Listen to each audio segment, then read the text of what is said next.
So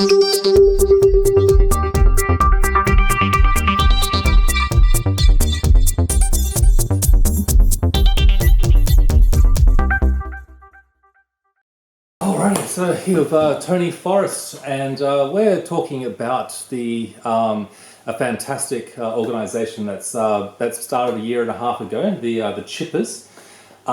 Tony, for people at home, what is the Chippers? What are you guys doing? Well, Chippers is, we've got a lot of history with mental health, working with mental health, about 30 years I have. I really monitor the mental health of our community. And we've been starting to see our community, the jab, the unjab, the mental health and everyone's emotions and feelings, it's at the lowest. The morale is pretty low. And of course when that happens, that causes deaths. So Chippers are starting to see people every day. They're starting to become stuck in their houses. They don't go out. They sit around worrying about, getting COVID and stuff like that. That's actually hurting people's mentality, so we turned around and says, well, do what Chippers do. Every day we wake up, our goal is to find something to do for someone. It doesn't matter if your neighbour hasn't put their bin out, or the council hasn't pulled the weeds out the front of the path, which isn't your responsibility, or even saying hello to someone walking down the street, which Australians don't do no more because you look like you're pretty weird. So we're trying to teach people to try our method, because I've lived with depression most of my life. I actually find this is the best thing that I've ever done, and I've been through a lot of services. You have to start getting yourself out of bed, beating depression, going off and doing something. It doesn't matter how small, how big it is. As long as, like me and the missus, we sit here on our chair at night times and we say, what did you do today, love? You know what, that brings us up. That means that we've gone out to the community and we've helped our community. It's not FTW, which they used to say fuck the world, but it's fix the world now. So it takes people like Chippers to say, we're going to do different. We're actually going to go out every day and we're going to try it for a month. Everybody I ask, try it for a month. It doesn't matter whether you get 3 things done in a day, if you've done one. You can sit there at night time and say, I did that, and you feel that in your heart. When you do it for a month and you look back and say, I've done all that. You start to feel good in yourself, and the next month you want to go out and do more. So the Chippers are basically looking at building communities and getting people more engaged with each other. Yeah, fixing people's mental health, because silence, people live inside their homes, silence is the biggest killer. With people without a right to reply, it's even a bigger killer. So how do we beat that? What do you mean by right to reply? Well, if a person doesn't have a right to reply, they feel squashed, secluded, lots of things happening to them, and silence is the biggest killer. If you can't express what's hurting in your brain and making you sick, or your depressions and whatever, you die. That's the reality of it. People need the right to reply. Everybody in this COVID pandemic, we've been told, but the moment we've asked a question, we've been attacked. The moment we've written ministers, we've been attacked. And that's stopping our right to reply. We need that right to reply for ourselves, for our families that are divided, and everybody else. The government has divided our community. How do we get our community back together? That will never happen without the right to reply or the truth coming out.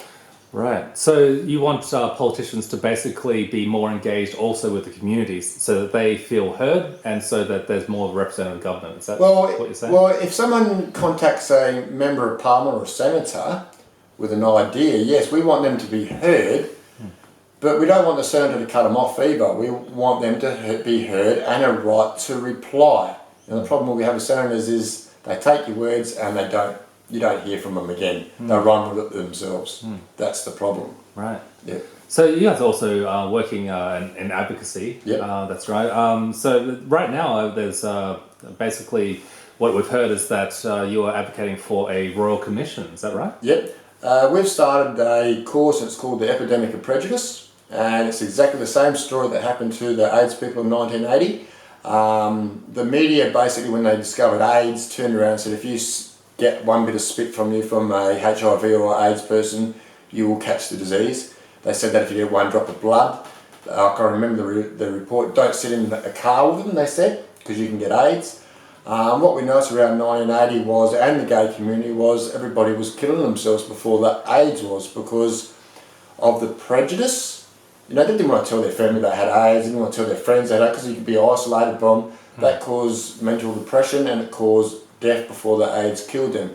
That was called the Epidemic of Prejudice. And they lobbied the World Human Rights for that, and they couldn't get it in anywhere, but they actually found the clause under the part of sex. It was put into that. So that become a law, you are now no longer allowed to discriminate against people with HIV or AIDS.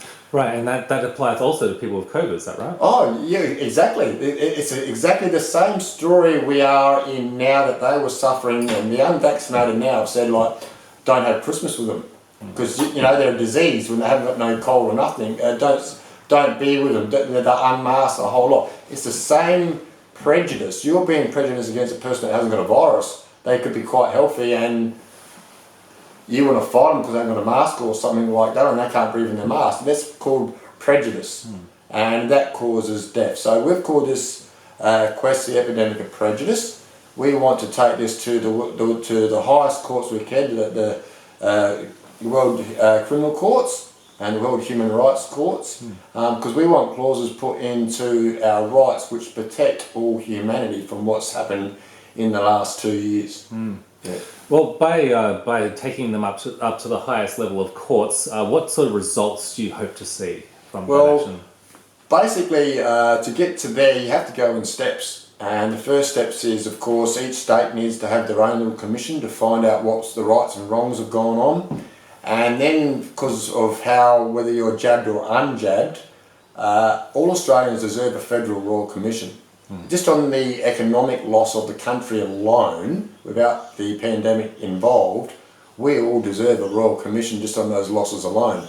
You throw the pandemic on top and the losses on that, we definitely deserve a royal commission Australia-wide. Now, what we're doing with that is we're waiting for the recommendations from those things, and we're demanding them to be open royal commissions where the public can all be involved in it, not limited to doctors and professionals to see how they can't go it again. We need to find out how everything happened. And that means every person in Australia should be invited to put a submission into those royal commissions to find out the truth, to who benefited, who didn't, and what caused the deaths, so that can go on the recommendations. Once we find those wrongs, and they've all been put in reports, we can then take that to the criminal courts, because the due harm of the media campaigns, which was paid federally by the Morrison government, 41 million in 2021, which is paid coercion. If I got the police to come around and harass you for something, and say, if you don't do this, this is going to happen to you, that's coercion. So what you're saying is that basically the government has paid media to hold a certain narrative, and that's causing harm to the populations. Yes, well, South Australia, we weren't mandated, you see. When we're not in the health industry either, so it didn't affect us in that way, but when we pick up the paper every day where it's treated as like the Nazis treated the Jewish, some of those articles, you just got to change the word from unvaccinated to Jew, and you would see how offending it is. Now that's called harm. When you get hearing that for 2 years, we know about they wanted people to do that, but when they went past a point, it became factory noise. Every time you turn the TV on, in every advert session there was 5 adverts: get the vax, get this, you're this if you're not, do it for your community. Every newspaper article was harassment. In that 2 year period, that became factory noise for a lot of people. A lot of people now can't even pick up video clips that are sent to them on the phones, or sit down, watch their friend listen to a video nor because that noise, that little scratching noise in the background now has become painful, and that's become factory noise. And that's against the World Human Rights as well. Factory noise is a killer. Is that what they refer to as mass formation psychosis? No, mass formation psychosis is the way a guy has described the way that the media have coerced everybody into taking the jabs. That's what that was about. In old days, it was just called brainwashing, right? You know, straight out brainwashing. This is how we're going to brainwash the people, and you do it. There's more new terms now, but basically that's what he was talking about with that. What does Australia look like after a successful Royal Commission? Would we see any major changes? When we're trying to get this signed at the moment, we get a lot of people that say that Royal Commissions don't do nothing.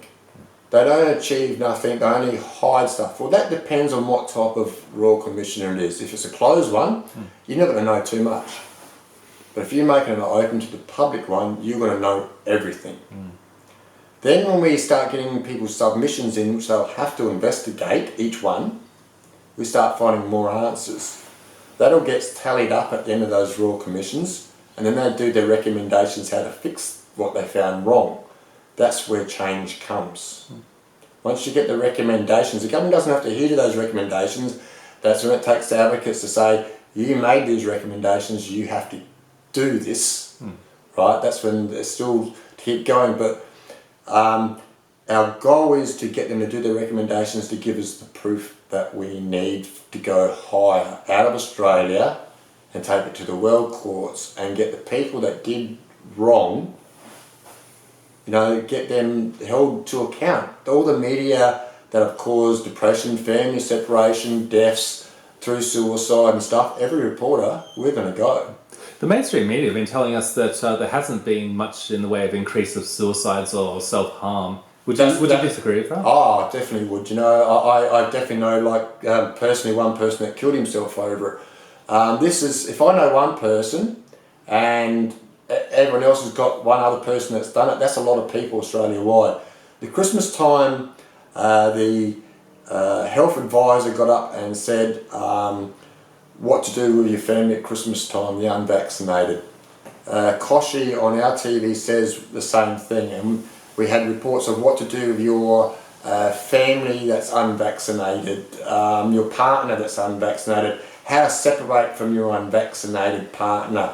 This is putting seeds into brains which is harmful. They've done so much wrong. For them to say they haven't caused death or domestic violence by what they've written in the paper is pretty well laughable. No one can say that they haven't because of those things they've done. They've clearly done that. We can prove that hands down. Now, they've gone what is called from, they've got the rights what's in public interest to push what's in public interest, and they're allowed to do harm. But what we're seeing now is the in this pandemic, something we've never seen before. Christmas time was horrible. Every police officer will tell you that. The family arguments, I've never seen so many, because never at Christmas time there's so many families being separated before. To say that hasn't happened is, how can you say that? How can they say that? When families separate and people are left by themselves, they have no right reply, they kill themselves. That's what humans do, sadly. Do you think that, well, the question would be, what would justice, for all the things that we have gone through the last 2 years, what does the justice look like? Justice for what we're asking for is a state commission, and that will also ask for the state to redress the harms that they've done. The federal one will ask for redress, and that means all the services, all the service providers for all the victims that have been hurt through this, the mental health. You've got 7-year-olds now, little girls, that have got a cold, and they're petrified that they're going to die now over just a normal common cold every time they get a common cold for the rest of their lives. You see, that's where we need services to reprogram the last 2 years program. Every time you get a cold, little girl, you ain't gonna die. You see, this is the harms of what they've done, and we recognise those harms, and we've been writing down what we're noticing is going to be coming in the future, from what the actions the government have done. So these are the sort of things that we want to have, those services there for those families and stuff like that. The families that are separated, because one's jabbed, one's not. How do we get them into where we can get them into a council where they can both start speaking with each other? You can be vaccinated, be seeing health counsellors and all these things. You need the impossible, you see. This is why we need these services that they've been unavailable to. Do you think that even after if they just overnight lifted all the mandates in Australia, do you think that there's still going to be a long-term residue effect on the mental and emotional health of the people of Australia? This is going to be generational. First of all, just on the economic costs of this, it's not this next generation. The future generations are still going to be paying for those losses alone. But when mental stuff happens in a family, it affects the family, it affects the whole family, you see. So yeah, it's going to affect a hell of a lot of people. It's going to be generational. You can't trust a doctor. No, these people that were unvaccinated, they can't trust a doctor again, ever. Right? They can't trust the government again because of the harm they've done. Right? These are the things that all need to be fixed. You know, how do we trust a doctor again? A lot of those people, which they won't. Why do you think the doctors haven't all stood up? Because a lot of the recommendations from the government have obviously been against a lot of the global chief scientists' advice. Oh, I think it's all about the banks owning everybody. You know, if you're a doctor, you've got big mortgages, you got bills that you pay, you're heavily in debt. Could you imagine losing your way of paying that? So they were subjected to coercion as well. Oh yeah, they were. We've actually got the document somewhere which says what their rights are and what their rights aren't. They're not allowed to say anything against their health measures whatsoever under threat of their licence. That says if I go to my doctor and says because of what happened to me in my vaccinations, and him speak up against support me, he can lose his licence. Do you think that'll be part of the Royal Commission? Definitely. Yeah. The government's got to realise that trust in doctors is gone for a lot of people. How do we get trust back? If you don't fix that problem up, you'll have people that don't ever go see a doctor. So then you have a sick community. A sick community is not a healthy community, which again, sick people don't think right, they don't drink waters, they cause more family violence, domestic violence, assaults. All these things are all going to come from this. You know, this is a long-term trusting that we knew that the government trust was at a level, now it's at its lowest ever. You know, you'll get the converted, which will support the government stuff, that's good. But, you know, the moral, I think even a lot of people are vaccinated, that they've lost trust.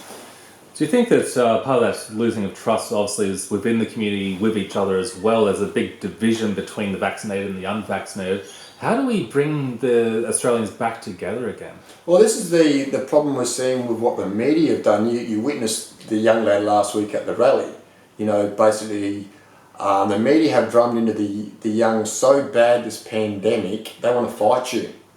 When I worked in Parliament, Anne Brassleton said to me, Tony, Parliament here knows, you've only got to tell the population a lie for 2 years, and you will find, if you try them at the end of that 2 years, you tried to go against what they've been told for that 2 years, they will fight you to death over it, because they will believe it hands down.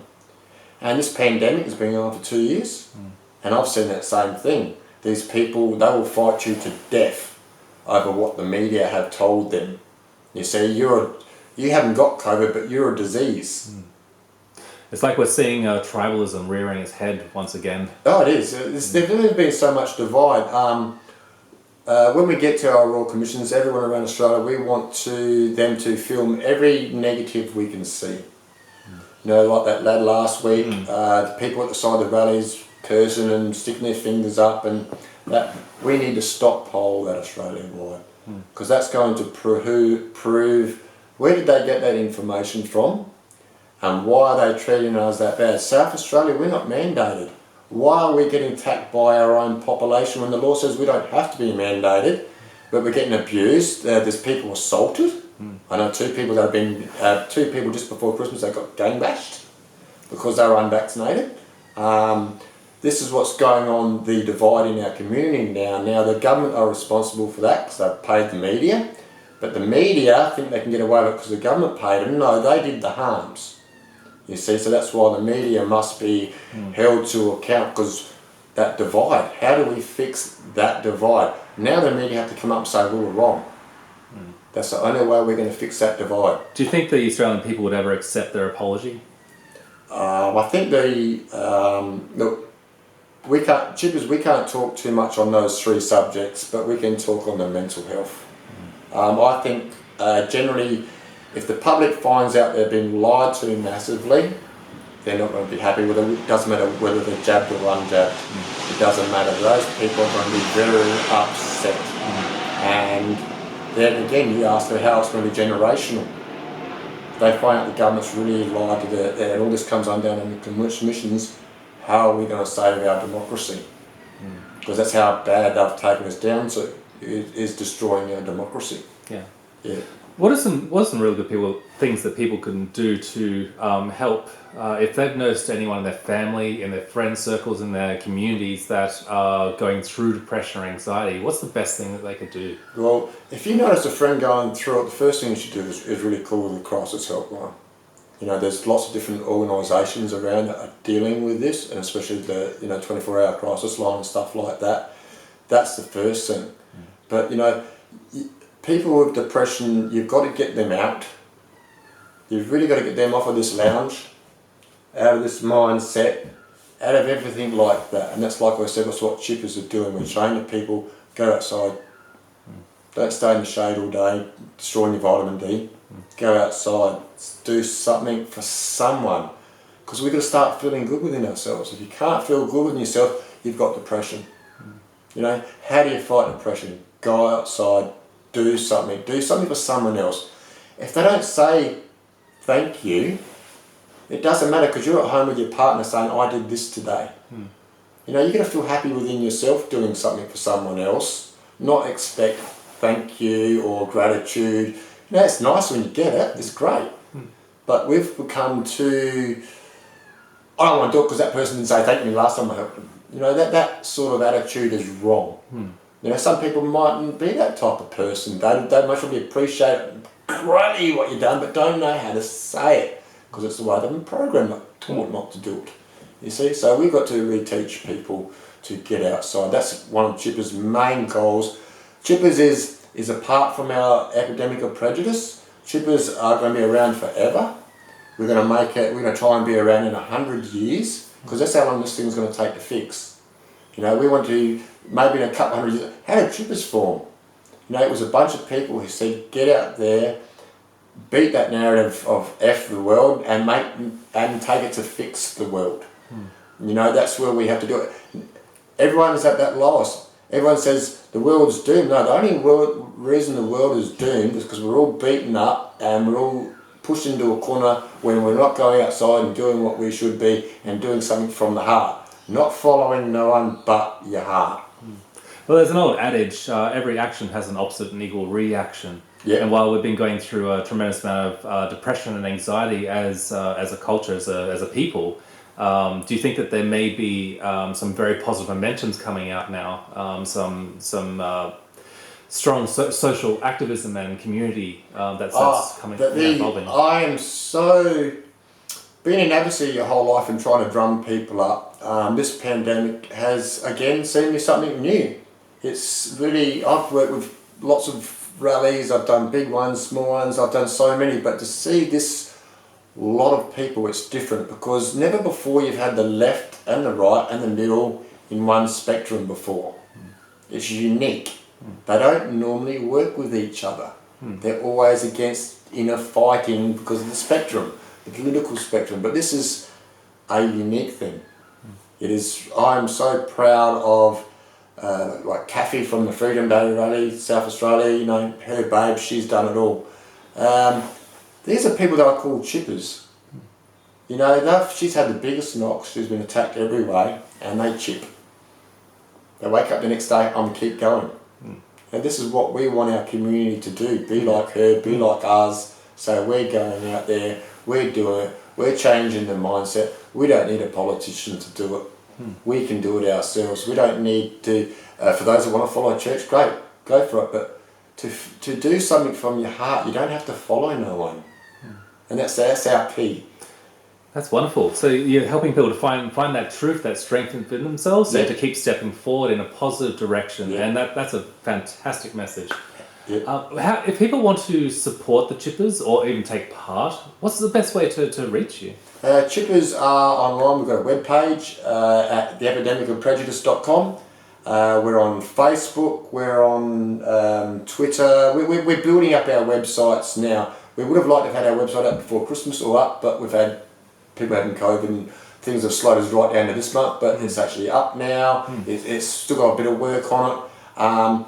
Chippers is, what we're about. We're about doing 3 good things a day, but Our quest is the Epidemic of Prejudice, and it's the campaign against the media and the government, and that is demanding a state commission open to the public, a federal royal commission open to the public, and redress. They're Chipper's first goal, because mental health is so important. This is people that we're helping with mental health problems that are being destroyed all the way around Australia. We deserve it. Absolutely. Yeah. And just so the people at home watching know how effective you actually are, you've had success in this field before, haven't you? Yeah. When I was 13, it was the first time I was recorded in my quest in the front paper of the Sunday paper. We were talking about what was happening in institutional care with child abuse. From that, we then lobbied Family First, which was Andrew Evans, and he helped us remove the statute of limitations. That was involved with a few people removing that. It wasn't just like my behalf. Well, everybody chipped in their little bits. We removed that. Then from that we spent about 4 years, and we managed to get the, through Family First and other ministers, Greens and stuff, we managed to get the Ted Mulligan inquiry approved. So then we had the Ted Mulligan inquiry. Then after the Ted Mulligan inquiry, we had our state apologies. South Australia said we're taking it federal. The government said federal government don't want to know about it, and we said, well, they paid half for the institutional care, so they're going to know about it. We lobbied again for the Federal Royal Commission, which was the Forgotten Australians report, that had 54 recommendations on, something like Ted's inquiry, very similar. 2 years later they hadn't done those recommendations, so we lobbied again, which was hard, because we just had a Royal Commission 2 years beforehand. They revisited a report why they didn't do that. Then the mothers that had their children stolen from them while they were in institutional care all started speaking up, the Relinquishing Mothers report, so we helped them get that motivated, lighting our chips everywhere. And then on the last inquiry, it was to do with the redress, because the other reports were basically the government institutional abuse. The forgotten one started going into the other churches, and a few organisations all played a role in it. But the last one was to implement them into the new national redress scheme.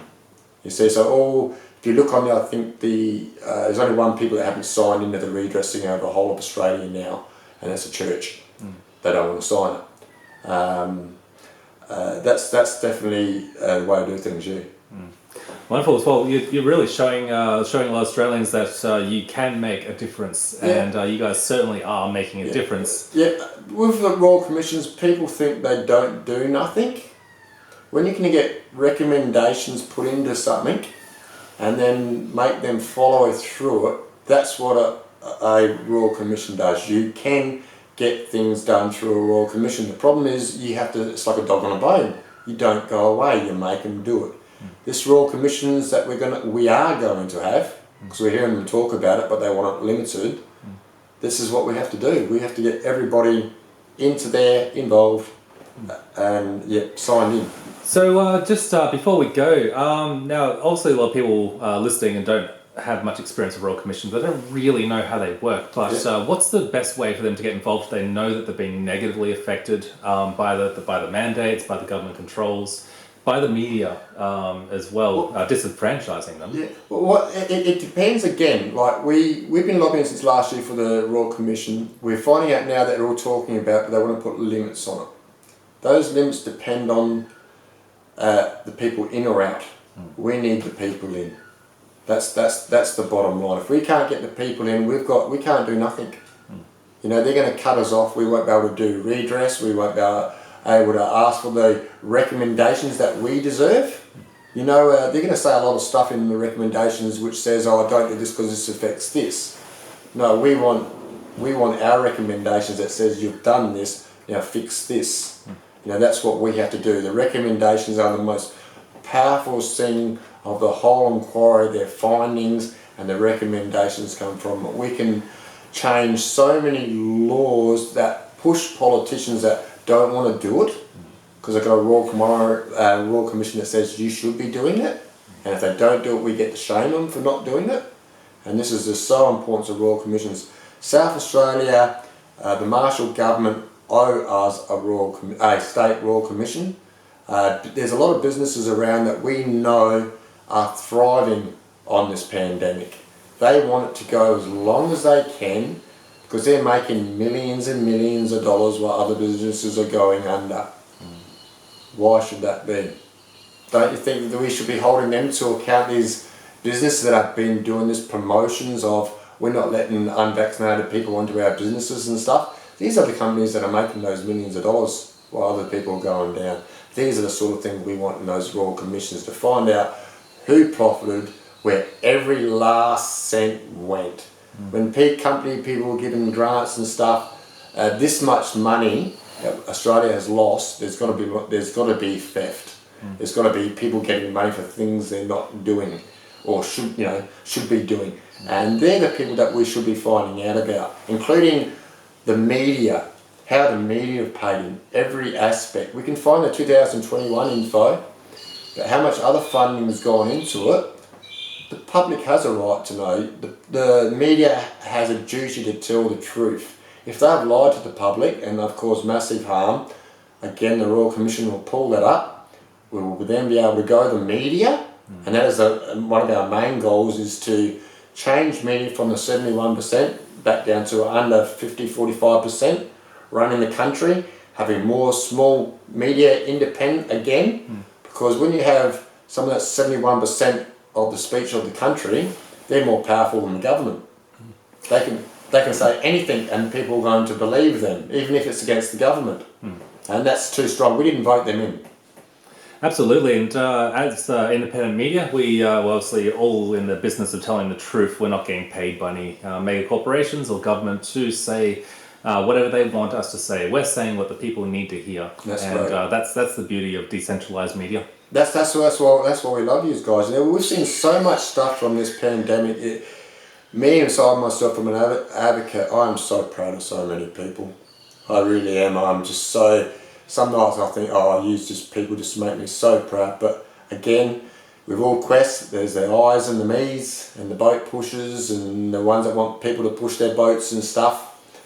There's a great story, and it says, "What's at the bottom of Pandora's box because of all the evil that I see above." And a preacher once said to me, he said, "Tony, when you take all that evil out of that box, when you look at the bottom of that box, you know what's at the bottom of that box, Tony? It's hope." And that's picked me up from my depression, because I was at my end in one of my quests. And when he said that to me, that there's hope at the end of it, that's what kept me going, because I thought there was no hope. That's what one of the organisations like yours is giving the Australian people is hope. Yep. And that's why we're here today. Yep. That's why we want to talk to you. Yep. We want to share that to the country and let them know that there is real hope, and we are making massive headway in this fight back to getting the freedoms and the country back. Yeah, it's not just going to finish like they think. We're not going to go away now.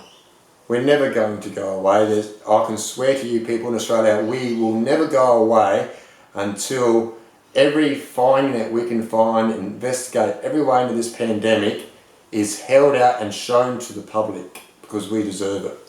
Every person should be out there saying Royal Commissions and State Commissions, because you deserve it. Thanks very much, Tony. No worries, buddy. Appreciate your time. No. And don't forget to check out the website, the Facebook group, and give them your support and your love. Chippers SA Inc. Thank you. Thank you.